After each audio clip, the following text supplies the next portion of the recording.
CM చంద్రబాబుకు 9 పేజీల లేఖ రాశారు మాజీ సీఎం జగన్. కృష్ణా జలాల పరిరక్షణలో ఏపీ ప్రభుత్వం విఫలమైందన్నారు. KWDT2 ట్రిబ్యునల్లో ఏపీ ప్రయోజనాలపై వాదించాలని తెలంగాణకు 763 టీఎంసీలు కేటాయిస్తే ఏపీకు తీవ్ర అన్యాయం జరిగిందన్నారు. సీమ ప్రాజెక్టులపై టీడీపీ నిర్లక్ష్యం చూపుతుందని విమర్శలు చేశారు. చంద్రబాబు నిర్లక్ష్యం వల్లే ఆల్మట్టి ఎత్తు పెంపు జరుగుతుందని, టీడీపీ ప్రభుత్వం ఏపీ హక్కులను తెలంగాణకు వదిలేసిందని లేఖలో పేర్కొన్నారు.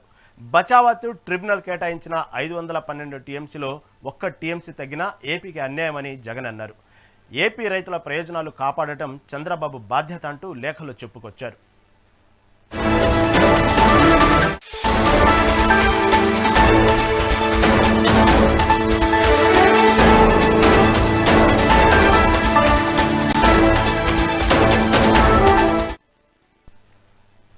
సీఎం చంద్రబాబుకు 9 పేజీల లేఖ రాశారు మాజీ సీఎం జగన్. కృష్ణా జలాల పరిరక్షణలో ఏపీ ప్రభుత్వం విఫలమైందన్నారు. KWDT2 ట్రిబ్యునల్లో ఏపీ ప్రయోజనాలపై వాదించాలని తెలంగాణకు 763 టీఎంసీలు కేటాయిస్తే ఏపీకు తీవ్ర అన్యాయం జరిగిందన్నారు.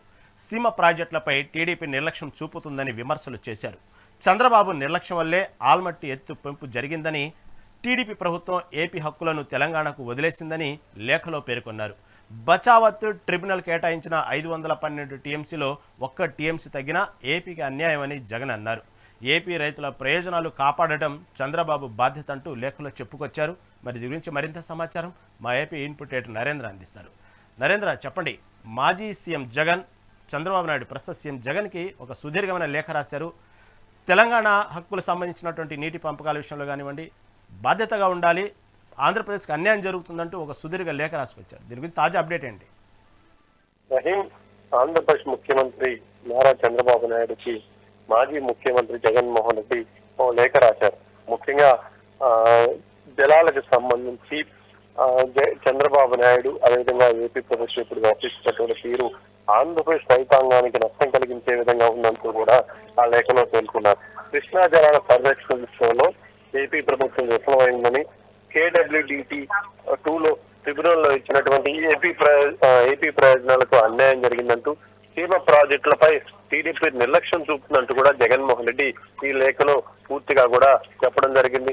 చంద్రబాబు నిర్లక్ష్యం వల్లే గతంలో ఆల్మట్టి ఎత్తు పెరిగింది. అదేవిధంగా ఏదైతే ఇప్పుడున్నటువంటి కూటమి ప్రభుత్వం ఏపీ రైతులకు సంబంధించినటువంటి హక్కుల్ని కాలరాసే విధంగా వాళ్ళ హక్కుల్ని కాపాడలేనటువంటి పరిస్థితులకు వెళ్ళిపోయింది.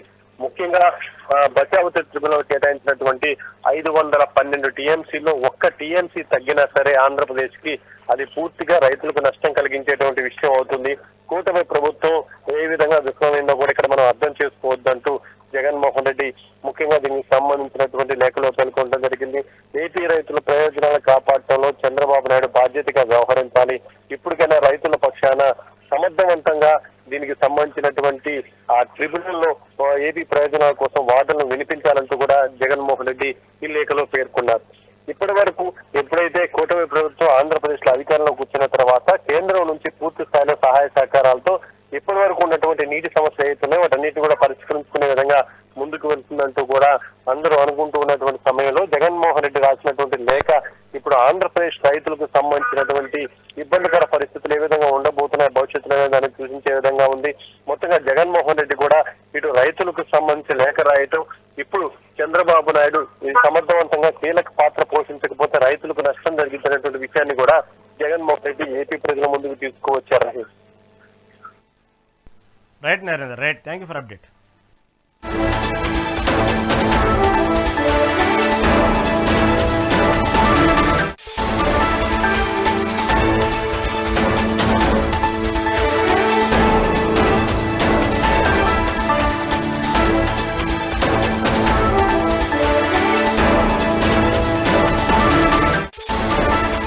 తిరుమల శ్రీవారి లక్ష్మీ కాసులహారం శోభయాత్ర తిరుచానూరులో వైభవంగా జరిగింది.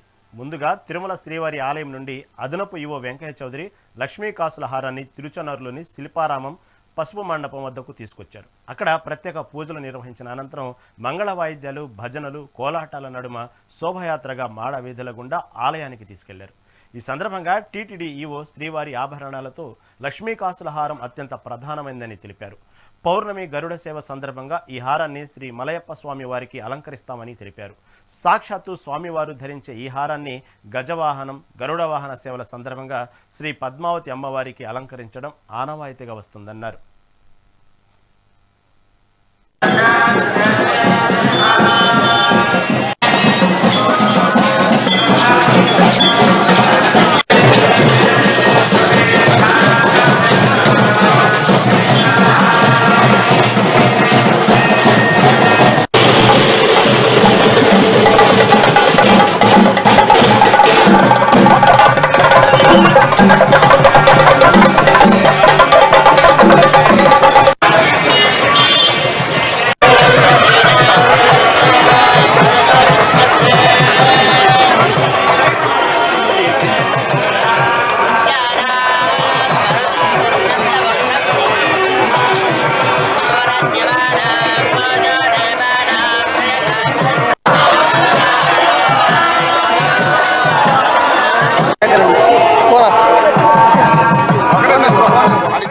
ఉమ్మడి నెల్లూరు జిల్లా గూడూరు ఎంపీడీఓ కార్యాలయంలో ఎమ్మెల్యే పాసిం సునీల్ కుమార్ ఆధ్వర్యంలో ప్రజా దర్బార్ కార్యక్రమం నిర్వహించారు.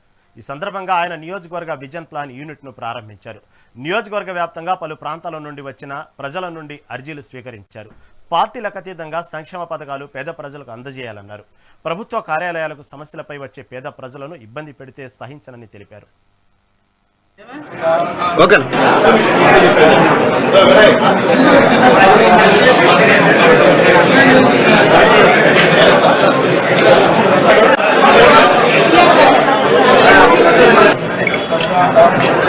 లబ్ధివాడు ఆ పార్టీ మాకు అవసరం లేదు. ఎవడు పేదవాడు ఉంటాడో వాడికి 12 అంకణాలు ఇవ్వాల్సిందే. ఇవ్వకుండా సమస్య ఉండకూడదు. కాబట్టి దాంట్లో మాత్రం గట్టిగా తీసుకోండి డీ గారు, లేకపోతే ఇబ్బందికరమైన పరిణామం అని చెప్పి కూడా మీకు తెలియదు. ఎందుకంటే ఇవన్నీ మీరు ఉన్న లోపాలు, ఈ వ్యవస్థలో ఉన్న లోపాలు, ఈ వ్యవస్థలో ఉన్న లోపాలని చెప్పడం నా ధర్మం. నేను అందరి ఎమ్మెల్యేలాగా నేను చేలు కట్టుకుని ఉండే పరిస్థితి కూడా కాదు. మాకు అంత అవసరం లేదు. మిమ్మల్ని అందరినీ కూడా ఏది కోరి ఇచ్చుకున్నా ఇక్కడ మీరందరూ కోఆపరేట్ చేస్తారని నాకు, అంతేకాని వేరే నిలుచుకోవాలా. కాబట్టి దయచేసి పేదవాడిని ఇబ్బంది కాకుండా చూసుకుని నాకు అంతే. నాకు మిగతా ఏం సంబంధం లే. పేదవాళ్ళు వచ్చినప్పుడు సమాధానం చెప్పండి, రైతులు వచ్చినప్పుడు నీళ్లు సఫిషియెంట్ గా మన తెలుగు వాళ్ళు ఇవ్వండి. అలాగే ఎంఈడీ ఆఫీస్కి వచ్చినప్పుడు వాళ్ళకి అర్థమయ్యేటట్టు చెప్పండి. అర్థం కావాలి చెప్పకుండా వాళ్ళని తిప్పిస్తే ఇబ్బందికర పరిణామాలు. ఎందుకంటే నేను కూడా అందుబాటులో ఉంటాను మీకు. ఎందుకంటే నాకు ఒక పార్టీ ఆఫీస్ ఉంది అక్కడ, మళ్ళీ ఇప్పుడు ఇక్కడ కార్యాలయం ఒకటి చంద్రబాబు గారి దైవంగా ఈ కార్యాలయం మన సపరేట్ సిబ్బంది కూడా నాకు ఇచ్చారు. కాబట్టి ఇక్కడే కూర్చొని ఉంటా. పేదవాడు వస్తే మాత్రం ఇబ్బంది పెట్టే కార్యక్రమం చేయొద్దని చెప్పి కూడా ఎండిఓ గారికి, ఎంఆర్ఓ గారికి, మిగతా వాళ్ళకు కూడా తెలియజేస్తున్నాను. కాబట్టి ఇక్కడ ఉన్నటువంటి అధికారులందరూ కూడా మరొకసారి విజ్ఞప్తి చేస్తున్నా, వచ్చిన అర్జీల్ని మీకు వినయ్ పంపిస్తాడు. వాటికి 1 వీక్ లోపల సమాధానం మాకైతే ఇవ్వాల్సిన అవసరం ఉందని చెప్పి నేను మీకు ఖచ్చితంగా చెప్తున్నా. అంటే మొహమాటలు తెలియజేస్తున్నా. ఏదైనప్పటికీ ఈ యొక్క మంచి అవకాశాన్ని ఉపయోగించుకోండి. సముద్రాన్ని జీవనాధారంగా చేసుకుని ఎగిసిపడుతున్న కెరటాలతో నిత్యం పోరాటం చేస్తూ జీవనం సాగిస్తున్న గంగపుత్రులందరికీ జగన్ ప్రపంచ మత్స్యకార దినోత్సవ శుభాకాంక్షలు తెలిపారు. ఈ సందర్భంగా తన ఎక్స్లో ట్వీట్ చేశారు. మన ప్రభుత్వ హయాంలో మత్స్యకారుల సంక్షేమం, సాధికారతే లక్ష్యంగా 4 పోర్టులు, 10 షిప్పింగ్ హార్బర్లు, 6 షిప్లాండ్ సెంటర్ల నిర్మాణాన్ని చేపట్టాం. వివిధ పథకాల ద్వారా మత్స్యకారులకు 4,913 కోట్ల రూపాయల లబ్ధి చేకూర్చాం. గతంలోనే కాదు, ఇప్పుడు ఎప్పుడు మత్స్యకారులందరికీ వైఎస్ఆర్ కాంగ్రెస్ పార్టీ ఎప్పటికీ అండగా ఉంటుందని మాట ఇస్తున్నా అంటూ జగన్ ట్వీట్ చేశారు. కర్నూలు జిల్లా గాజుల దిన్నెలో ప్రపంచ మత్స్య దినోత్సవ సందర్భంగా సహకార సంఘ ఆధ్వర్యంలో చేప పిల్లలు విడుదల కార్యక్రమం నిర్వహించారు. ఈ కార్యక్రమంలో ఎమ్మెల్యే జయనాగేశ్వరరెడ్డి పాల్గొని కుడి కాలువకు నీటిని వదిలి ప్రాజెక్టులో చేపలను విడిచారు. ఈ సందర్భంగా మత్స్యకారులకు ఉపాధి అవకాశాలు పెంపొందించేందుకు ప్రభుత్వం కట్టుబడి ఉందని పేర్కొన్నారు. అనంతరం మత్స్య రైతుల ఉత్పత్తిదారుల సంఘం కోసం కొత్త కార్యాలయం నిర్మాణానికి 2.5 లక్షల ప్రభుత్వ నిధులు మంజూరు చేసినట్టు తెలియజేశారు. ఎమ్మెగనూరుకి మంత్రాలయం టెంపుల్ చూడడానికి వచ్చిన ప్రతి ఒక్కరు కూడా మన జీడిపిని చూస్తూ, జీడిపిలో ఉంటూ మనకున్నటువంటి దామోదర సంజయ్ సాగర్ కండాలని కానీ, అదే రకంగా ఈ యొక్క కార్యక్రమంలో ఆహ్లాదకరంగా ఉండేటువంటి ఈ ప్రాంతాన్ని కూడా అభివృద్ధి చేసే విధంగా ప్రతిపాదన తయారు చేస్తున్నాం. ఒకటి. మరి రెండవది, ఇక్కడ వచ్చినటువంటి FFPO గురించి మాట్లాడినప్పుడు ఈ ప్రాంతాల్లో మీరు చూస్తే పోయినసారి కూడా నేను మీ అందరికీ చెప్పడం జరిగింది. నేను ఎమ్మెల్యేగా 2014-19 ఉన్న రోజున ముఖ్యమంత్రి వర్యులు చంద్రబాబు నాయుడు గారి ఆశీస్సులతో ప్రత్యేకంగా గాజుదిన్న ప్రాజెక్ట్ కి ఆ యొక్క ఫిషరీస్ ట్యాంక్స్ ఏదైతే ఉన్నాయో ఆ ఫెసిలిటీని మనం ఏర్పాటు చేయడం జరిగింది. కానీ దురదృష్టవశాత్తు గత ప్రభుత్వంలో చూశారు మీరు, కనీసం దాన్ని ఏ రకంగా ఉపయోగించకుండా దాన్ని గందరగోళం చేస్తూ సొసైటీలో ఉండేటువంటి అనేక్యతల వల్ల, సొసైటీలో ఉండేటువంటి వీళ్ళ యొక్క అనేక్యతలలో రాజకీయాలు చొచ్చుకొని అనవసరంగా దాన్ని ఏ రకంగా అభివృద్ధి చేయకుండా దానికి గాలికి వదిలేయడం జరిగింది. గతంలో మీరు చూస్తే ఒక చరిత్ర, మత్స్య సంపదకు ఒక హబ్ ఏదైనా ఉందంటే అది మన ఎమ్మెగనూరు నియోజకవర్గం, మన గోనెగండ్ల. ఇక్కడ నుంచే బ్రహ్మాండంగా బనవాసి క్షేత్రం, పశు క్షేత్రం ఎంత ఫేమస్, గాజులు దిన్న ఇక్కడ ఉన్నటువంటి మత్స్యకారుల సొసైటీ కూడా అంతే ఫేమస్. మరి అటువంటిది రాను దాని పూర్వవైభవం అంతా పూర్తిగా ఇబ్బంది పడుతూ కాలగర్భంలో గడిచిపోయేటువంటి పరిస్థితి మన గత ప్రభుత్వం తీసుకురావడం జరిగింది. జగన్ ఏసీబీ కోర్టు వెలుపల చేసిన పనిని సభ్య సమాజం అసహించుకుంటుందని విమర్శించారు నూరు భాషా కార్పొరేషన్ చైర్మన్ నాగుల్ మీరా. విజయవాడ ఎంపీ కేసినేని శివనాథ్ కార్యాలయంలో సమావేశం నిర్వహించారు. ఈ సందర్భంగా నూరు భాషా కార్పొరేషన్కి 100 కోట్ల రూపాయలు ప్రకటించిన నేపథ్యంలో సీఎం చంద్రబాబుకి ధన్యవాదాలు తెలిపారు. అనంతరం జగన్పై తీవ్రస్థాయిలో మండిపడ్డారు. ఏసీబీ విచారణ నేపథ్యంలో జగన్ న్యాయ వ్యవస్థను బెదిరిస్తున్నట్లుగా ఉందని అన్నారు. కోర్టులకు వెళ్లే సమయంలో ఊరేగింపులు నిర్వహించడం వైసీపీకి అలవాటుగా మారిందన్నారు. రెడ్డి గారు హైదరాబాదులో ఏసీబీ కోర్టు వెలుపల చేసిన పనిని సభ్య సమాజం అసహించుకుంటా ఉంది. ఆ సంఘటన న్యాయ వ్యవస్థను కూడా బెదిరిస్తున్నట్లుగా అనిపిస్తాం. నువ్వు తప్పు చేసావు, దొరికిన దొంగవి. ఎవరైనా కోర్టుకు వెళ్ళేటప్పుడు ఒక నేరస్తుడు, ఒక ముద్దాయి తను వాయిదా అప్పుడు వెళ్ళి సర్వసాధారణంగా వస్తారు. 6 ఏళ్ల క్రితం నువ్వు కోర్టుకు వెళ్ళావు, 6 ఏళ్ల తర్వాత మళ్ళీ కోర్టు మెట్లెక్కావు. నీ మీద 11 సిబిఐ కేసులు, 9 ఈడీ కేసులు, 45,000 కోట్లు ఈడీ అటాచ్మెంట్. ఇది నీ చరిత్ర. 16 నెలలు జైలు. ఇటువంటి పెద్ద మనిషివి కోర్టుకు వెళ్ళేటప్పుడు ఆంధ్రప్రదేశ్ నుంచి ఎందుకు ఇన్ని బస్సులు, ఇన్ని కార్లతో జనాన్ని అక్కడికి ఎందుకు రప్పించావు? ఆ అవసరం ఏమిటి? అంటే నువ్వు న్యాయ వ్యవస్థనే ఛాలెంజ్ చేస్తున్నావా? నేను కోర్టుకు వస్తే ఈ రకంగా జరుగుద్ది అని నువ్వు న్యాయ వ్యవస్థకి భయపెట్టే విధంగా ప్రయత్నం చేయాలని అనుకుంటున్నావా? వాళ్ళ న్యాయ వ్యవస్థ కూడా ఆలోచన చేయవలసినటువంటి అవసరం ఉంది. ఈ రాష్ట్రంలో, ఈ దేశంలో ఎన్నో వేల కోర్టులు ఉన్నాయి. ఈ కోర్టులకు అనేక మంది వస్తూ ఉంటారు, పోతూ ఉంటారు. ఈరోజు ఒక్క జగన్మోహన్ రెడ్డి నాకు తెలిసి ఈ దేశంలో కోర్టుకు వెళ్ళేటప్పుడు ఈ రకమైనటువంటి లా అండ్ ఆర్డర్ సమస్యను క్రియేట్ చేశాడు. తెలంగాణ పోలీసులకి అక్కడ ఒక పరీక్ష, ప్రజలకు ఇబ్బంది, న్యాయవాదులకు ఇబ్బంది, జడ్జిలకు ఇబ్బంది, ఇన్ని రకాల ఇబ్బందులు సృష్టించడానికి ప్రధాన కారణం ఏమిటి అంటే నిన్ను మళ్ళీ కోర్టుకు పిలవద్దనే. 12 ఏళ్ళు బెయిల్ మీద ఉన్న పెద్ద మనిషి నాకు తెలిసి ఈ దేశంలో నేను ఒక్కడే. మనిషికి ఆత్మ ఉండాలి. మనం చేసే పని ఏంటి, మనం చేసిన తప్పులేంటి? ఈరోజు మనం తప్పు చేశాం కాబట్టి, దొరికాం కాబట్టి ఏదో రాష్ట్ర ప్రభుత్వం పెట్టే కేసులు కాదు ఇవి. మనీ లాండరింగ్ కేసులు, సిబిఐ కేసులు, ఈడీ కేసులు అనేది సామాన్యమైన వ్యక్తుల మీద పెట్టేటువంటి కేసులు కాదు. ఆర్థిక నేరగాళ్ల మీద పెట్టేటువంటి వ్యవస్థలు ఏంటంటే సిబిఐ, ఈడీ. నువ్వు ఆర్థిక నేరస్తుడివి. నిన్న పులివెందుల ఎమ్మెల్యే జగన్మోహన్ రెడ్డి గారు హైదరాబాదులో అనకాపల్లి జిల్లా రాజానగరంలో ప్రమాదం చోటు చేసుకుంది. జెడ్పీ హై స్కూల్ నిర్మాణంలో భవనం స్లాబ్ పెచ్చి ఊడిపడి టీచర్ మృతి చెందారు. మృతురాలు ఇంగ్లీష్ టీచర్ జ్యోత్స్నాభాయిగా గుర్తించారు పోలీసులు. నిర్మాణంలో ఉన్న భవనం పక్కన నిల్చుని ఉండగా ప్రమాదం జరిగింది.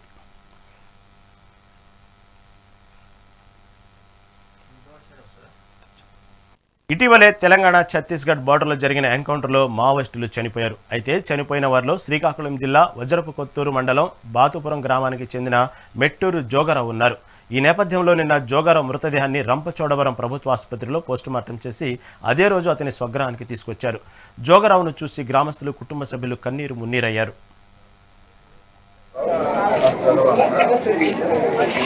అదే మా మిత్రుడు నాకు చిన్ననాడు సున్నాపురం కలిసి ఆడుకునే వాళ్ళము. అలాగే చాలా యాక్టివిటీస్లో కోరుకున్నాం. మేము అందరం కలిసి పడ్డాము. ఆయన మన పనిపోయాడు. తెల్లవారి 20 గంటల నెలకొల్తుంది బాబాయ్ గారు లోన్ అయ్యాము. ఆయన బాడీని తీసుకొని రావడానికి వాళ్ళు అమలు బంధుమిత్రుల కమిటీ వాళ్ళు సభ్యులు మొన్న రాత్రికి వెళ్ళారు. నిన్న వాళ్ళు చేరిపోయి వాళ్ళు పగలల్లో ఉంటే ఇది వేస్తాం అది వేస్తాం ఇవ్వమని అలాగలా చేసుకున్న వాళ్ళకి రాత్రి 11 గంటలకు బాడీ బాడీ వస్తుంది. బాడీ మాడపత్ర గేట్ వేయడం వాళ్ళు ఇంకా చేరలేదు. దాదాపు 25 సంవత్సరాలుగా ఈ సంఘాన్ని నడుపుతున్నాము. ఈ సంఘాన్ని నడుపుతూ ఈ విధంగానే బ్యానర్లు ఎర్రజెండాలు పెట్టి వాళ్ళకి అంత్యక్రియలు అనేది వాళ్ళ కుటుంబ సభ్యుల ప్రోద్బలంతోనే చేయటం అనేది జరుగుతుంది. ఈ రోజు కొత్తగా ఇక్కడ పోలీసు వారు వాళ్ళ పై అధికారులు చెప్తున్నారు ఈ బ్యానర్లు పెట్టొద్దు, జెండాలు పెట్టొద్దు అని. మామూలుగా సహజంగా ఏ విధంగా అయితే చేస్తారో అంత్యక్రియలు ఆ విధంగా చేయండి. మీ ప్రయోజనం కోసం చేయొద్దు, కుటుంబ ప్రయోజనాలు రేపు ఎవరైనా చనిపోతే ఆ కుటుంబాలకు డెడ్ బాడీస్ ఇచ్చే విధంగా ఉండాలి అనేది మేము చెప్తున్నాము అని చెప్పి అంటున్నారు. అంటే నిన్న DNA టెస్ట్ మ్యాచ్ అయితే ఇస్తాం, డెడ్ బాడీస్ లేకపోతే ఏమో అన్న దానిలో కూడా ఒక కుట్రకోవడం దాగింది. అసలు అవసరం లేదు కదా DNA టెస్ట్, ఏమవసరం. నెల్లూరు జిల్లా పొదలకూరు మండలంలోని ఇనుకుర్తి గ్రామ పంచాయతీ పరిధిలోని అటవీ ప్రాంతంలో అక్రమ గ్రావెల్ తవ్వకాలు జరుగుతున్నాయి. పదుల సంఖ్యలో ట్రాక్టర్లను ఏర్పాటు చేసి పట్టపగలు ఎటువంటి అనుమతులు లేకుండా తరలిస్తున్నారు. విషయం తెలుసుకున్న మీడియా ప్రతినిధులు గ్రావెల్ తరలిస్తున్న ప్రదేశానికి చేరుకోగానే అక్కడ నుండి జారుకున్నారు. అధికారుల అనుమతులు లేకుండా గ్రావెల్ తరలించడంపై అధికారులు ఎటువంటి చర్యలు తీసుకోవాలని మీడియా ప్రతినిధులు అంటున్నారు.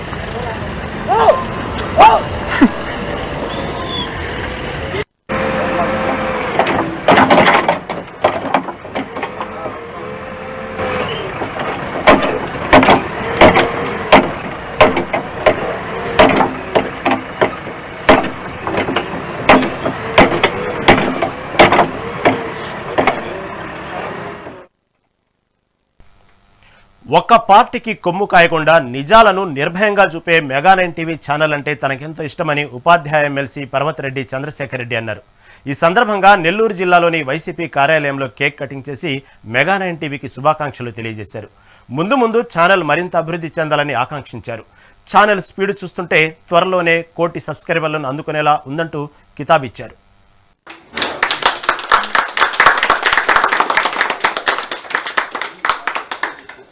Mega9. Congratulations to Mega9.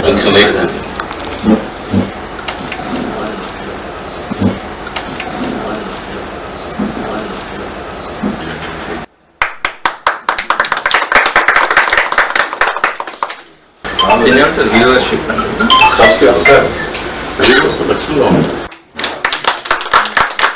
ప్రారంభించిన 1 సంవత్సరంలోనే మెగా9 టీవీ శాటిలైట్ ఛానల్ అన్నది 10 లక్షల మంది సబ్స్క్రైబర్స్ని వారి మనసులకు దగ్గర కావడం అనేది చాలా గొప్ప పరిణామం. మరి ఈ సందర్భంగా ఈ విజయంలో పాల్పంచుకున్నటువంటి మెగా9 యాజమాన్యానికి కానీ సిబ్బందికి ప్రేక్షకులకు అందరికీ కూడా హృదయపూర్వక అభినందనలు తెలియజేస్తా ఉన్నాను.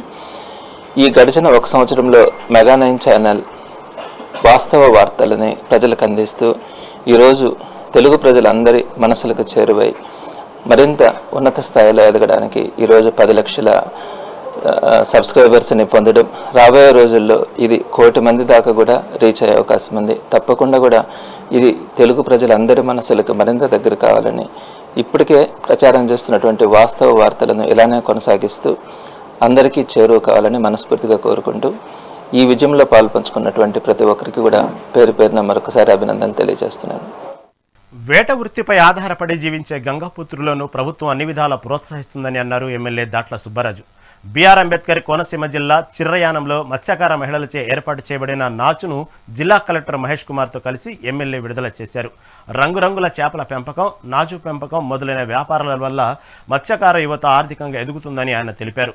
చిర్రయానం సముద్ర తీరం వద్ద ఏర్పాటు చేసిన సముద్ర నాచు ర్యాపులను కలెక్టర్, ఎమ్మెల్యే కలిసి ప్రారంభించారు. సముద్రపు నాచు పెంపకం, పీతల పెంపకం, రంగు చేపల పెంపకం వంటి సరికొత్త ఉపాధి అవకాశాలపై విలువైన సూచనలు ఇచ్చారు. ఎంతమంది వస్తున్నారమ్మా ముందుకు చేయడానికి? సార్ ఒక మందిలో సంవత్సరానికి పల్లా నుంచి కూడా sir SML trainings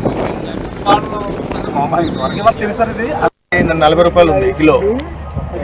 liquid form లో ఎంత ఉంది? 200 వరకు వెళ్తుంది. దాన్ని వాటర్ లో క్రష్ చేసేస్తే మనం మిక్సీలో క్రష్ చేస్తే లిక్విడ్ కింద వచ్చేస్తుంది. 200 ఉందా? 180, 130 రూపీస్. చెన్నైలో చేస్తున్నారు. ఇది బ్లాక్ అయిపోయింది. లేదండి, అది లేదు, అది అంతే, అది ముదిరి అయిపోయింది సార్. ఇది ఫ్రెష్. ఇక్కడ మన శాఖ అనంతపురం జిల్లా రాయదుర్గం పట్టణంలో 4.15 కోట్ల రూపాయలు విలువ చేసే అభివృద్ధి కార్యక్రమాలను అమలు చేస్తున్నట్లు ఎమ్మెల్యే కాలువ శ్రీనివాసులు పేర్కొన్నారు. పట్టణంలోని టీచర్స్ కాలనీలో 2 చోట్ల 7.2 లక్షలతో నిర్మిస్తున్న సీసీ రోడ్లు, డ్రైనేజీ నిర్మాణాలకు భూమి పూజ చేశారు. ఈ సందర్భంగా 3 కోట్ల రూపాయల స్పెషల్ గ్రాంట్ కింద తీసుకురావడం జరిగిందని ఎమ్మెల్యే అన్నారు. ఇవన్నీ పట్టణ ప్రజల్లో కూటమి ప్రభుత్వంపైన నమ్మకాన్ని పెంచుతున్నాయన్నారు. సీఎం చంద్రబాబు వచ్చిన తర్వాతే అభివృద్ధి పునఃప్రారంభమైందన్న విషయాన్ని ప్రజలు గట్టిగా విశ్వసిస్తున్నారన్నారు.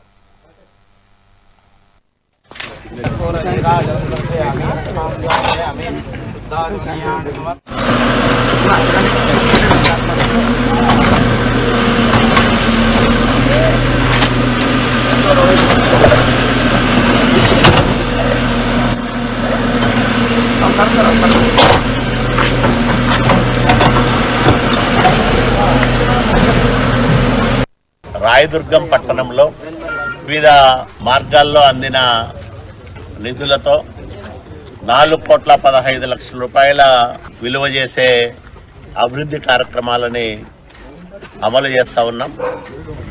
దీంట్లో 3 కోట్ల రూపాయలు స్పెషల్ గ్రాంట్గా తీసుకురావడం జరిగింది. అట్లాగే 15th ఫైనాన్స్ కమిషన్ నుంచి ఇక్కడ వచ్చిన డబ్బులు, జిల్లా ఖనిజ నిధి నుంచి వచ్చిన 40 లక్షలు, ఇవన్నీ కలిపితే 4,15,00,000 రూపాయలు విలువైన అభివృద్ధి పనులను ప్రారంభం చేశాం. కొన్ని నడుస్తూ ఉన్నాయి, ఇంకా కొన్ని ప్రారంభం కావాల్సిన అవసరం ఉంది. ఇవన్నీ పట్టణ ప్రజల్లో కూటమి ప్రభుత్వం పైన ఒక నమ్మకాన్ని, విశ్వాసాన్ని పెంచుతున్నాయనే దాంట్లో ఎలాంటి సందేహం లేదు.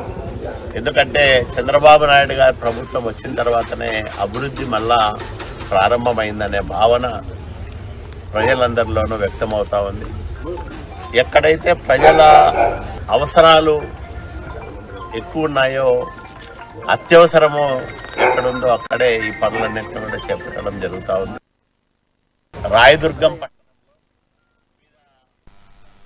వైసీపీ నేత కాకాని గోవర్ధన్ రెడ్డి మాట్లాడుతున్నారు. లైవ్ ద్వారా చూద్దాం. రైతు భరోసా సొమ్ము ఏదైతే ఉందో గతంలో జగన్మోహన్ రెడ్డి గారి ప్రభుత్వంలో 2014-19 మధ్య ఏ విధంగా ఇచ్చామో, చివరి సంవత్సరంలో మేము గుర్తించినటువంటి కనీసం 53,58,000 మంది ఎవరైతే ఉన్నారో వాళ్ళలో 7 లక్షలు కోత పెట్టారో వాళ్ళందరినీ కోత పెట్టకుండా పూర్తిగా సంపూర్ణంగా మొదటి సంవత్సరం మీరు ఇవ్వాల్సినటువంటిది వడ్డీతో కలిపి రెండో సంవత్సరం కూడా 20,000 రూపాయలు జమ చేసి దాన్ని మొత్తం రైతాంగానికి అందించాలనేటువంటిది మా డిమాండ్. అదేవిధంగా ఆర్బీకేలకు సంబంధించి నిర్వీర్యం చేయకుండా జగన్మోహన్ రెడ్డి గారికి పేరు వస్తుందేమోననేటువంటి ఆలోచనతో వాటిని ఆ వ్యవస్థని నాశనం చేయకుండా మరలా పూర్వ వైభవం తీసుకొచ్చి రైతులకు అండగా నిలిచేటువంటి కార్యక్రమాన్ని చేపట్టండి అని చెప్పి కోరుతున్నాం. ఉచిత పంటల బీమా కేవలం 19 లక్షల మందికే పరిమితం చేయకుండా అర్హులైనటువంటి వాళ్ళందరికీ, కట్టలేనటువంటి రైతులకి ప్రీమియం మీరే భరించి వాళ్ళకి సంబంధించినటువంటి ఆ ఉచిత పంటల బీమా జగన్మోహన్ రెడ్డి గారు ఏదైతే చెప్పాడో దాన్ని కొనసాగించమంటున్నాం. గతంలో ఉన్నటువంటి సాంప్రదాయం, జగన్మోహన్ రెడ్డి గారు తీసుకొచ్చినటువంటి ఒక వినూత్నమైనటువంటి సాంప్రదాయం, ఏదైనా రైతులు పంట నష్టపోతే అదే సీజన్ ముగిసే లోపల ఏదైతే ఇన్పుట్ సబ్సిడీ ఉందో దానిని గిట్టుబాటు ధర లేనటువంటి వాళ్ళకి మనం కూడా ఇన్పుట్ సబ్సిడీ అందించి ఆ గతంలో ఉన్నటువంటి ఆ ఏదైతే ఆయన తీసుకొచ్చినటువంటి ఒక వినూత్నమైనటువంటి కార్యక్రమం, ఆ ప్రయోగం ఈరోజు ఫలించింది. రైతులు సంతోషంగా ఉన్నారు. ఇప్పటికే దాదాపుగా 600 కోట్ల పైన బకాయిలు ఉన్నాయి. మొన్న వచ్చినప్పుడు ఆ బకాయిలు ఎక్కువై ఉంటాయి. వాటిని కూడా సీజన్ ముగిసే లోపల చెల్లించేటువంటి గతంలో ఉన్నటువంటి ఆ సాంప్రదాయాన్ని కొనసాగించే విధంగా చర్యలు తీసుకోవాల్సిందిగా కోరుతున్నాం. ఏదైతే 10,778 రైతు భరోసా కేంద్రాలు జగన్మోహన్ రెడ్డి గారు ఏర్పాటు చేశారో వాటిని పునరుద్ధరిస్తే రైతులకు ఉన్నటువంటి ప్రధానమైనటువంటి సమస్య వెళ్ళిపోతుంది. కాబట్టి మేము గర్వంగా చెప్తున్నాం, మరలా చెప్తున్నాం, మేము ఒక్కసారి ఏమి చేశామో కూడా మీకు గుర్తు చేస్తున్నాం. 53,58,000 మందికి చివరి సంవత్సరంలో ఇచ్చాం.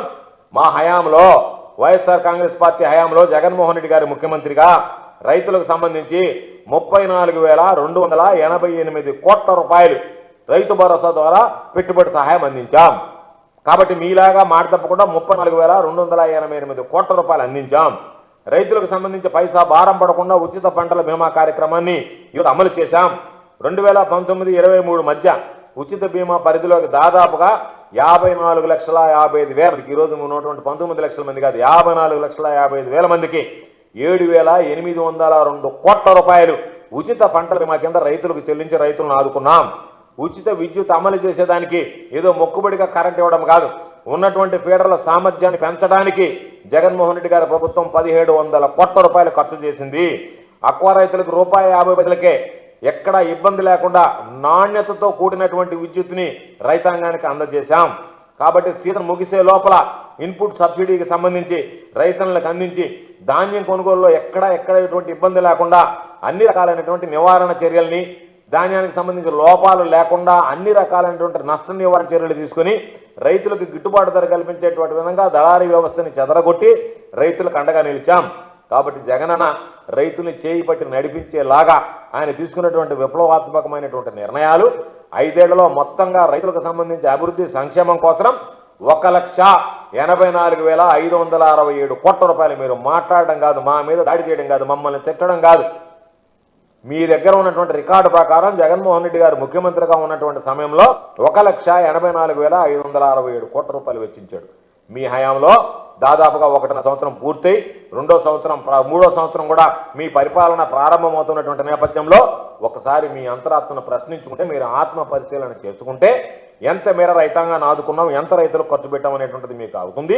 కాబట్టి ఒక్కొక్క వ్యవస్థని మేము ఏర్పాటు చేసినటువంటి వ్యవస్థల్ని, మేము తీసుకొచ్చినటువంటి సాంప్రదాయాల్ని, మేము రైతులకు అండగా నిలవాలన్నటువంటి ఆలోచనతో చేసినటువంటి పథకాలని వీటన్నిటిని మొత్తం విధ్వంసం చేసి, వీటన్నిటిని కూడా వ్యవస్థలన్నింటిని ధ్వంసం చేసి రైతులకు సంబంధించి చిల్లి గవ్వ కూడా చేరకుండా ఈరోజు మోసం చేసేటువంటి పరిస్థితికి చంద్రబాబు నాయుడు రావడం. కాబట్టి కూటమి ప్రభుత్వ పాలనలో రైతులకు వ్యవసాయం అంటే రేపు భారంగా మారింది.